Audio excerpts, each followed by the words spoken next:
Hi everyone, my name is Jordan Hill and I am currently in Honolulu, Hawaii. I am here today to read you guys some books. The first book I'll be reading to you guys is Paddington Bear.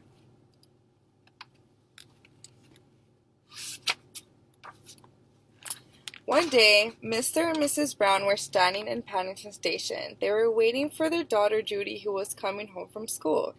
Suddenly, Mr. Brown noticed something small and furry behind a pile of mailbags. "Look over there," he said to Mrs. Brown. "I'm sure I saw a bear." "A bear?" said Mrs. Brown. "In Paddington Station? Don't be silly, Henry. There can't be."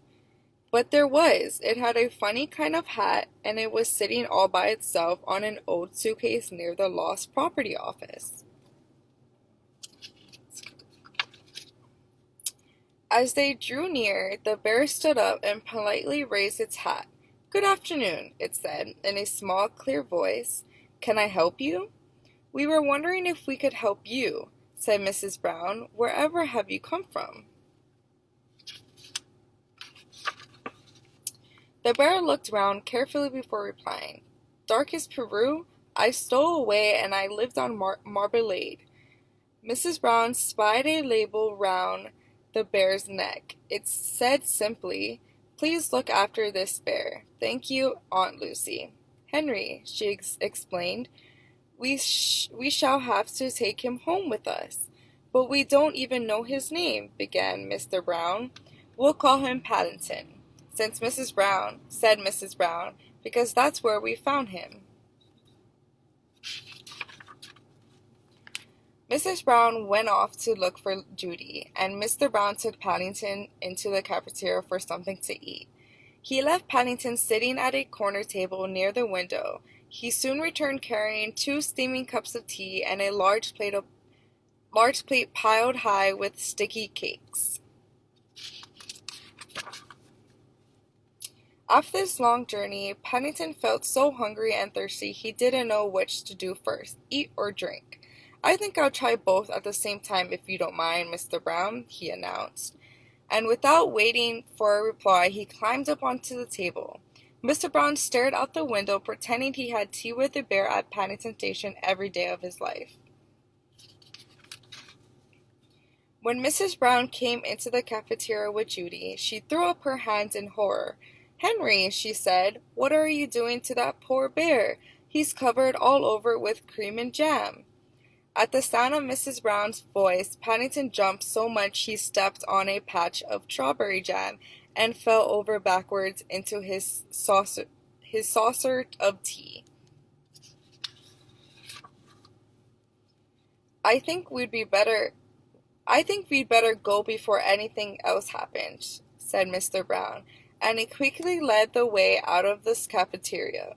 Judy took Paddington's paw and squeezed it. "Come along," she said. "We'll take you home in a taxi. Then you can have a nice hot bath and meet my brother Jonathan." Paddington had never been in a taxi before. He found it very exciting, and he stood on a little tip-up seat behind the driver so that he could wave to the people in the street. Soon they pulled up outside a large house with a green front door.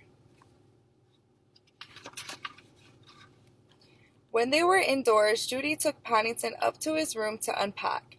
"I haven't got very much," said Paddington. "Only some marmalade, and my scrapbook, and a sort of South American penny." He held up a photograph. "And that's my Aunt Lucy.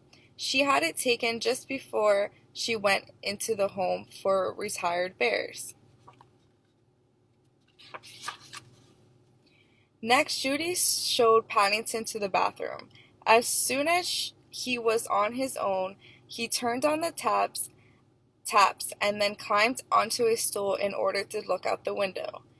Then he tried writing his name on the steaming glass with his paws. It took him rather a long time, and when he looked around, he found to his surprise that the bath was so full of water it was starting to run out over the side. He closed his eyes and, holding his nose with one paw, he jumped in.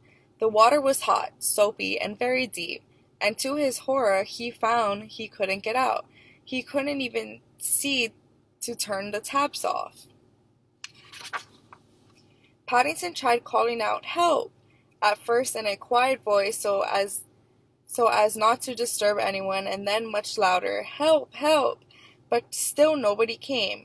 Then he had an idea. He took off his hat and began using it to bail out the water.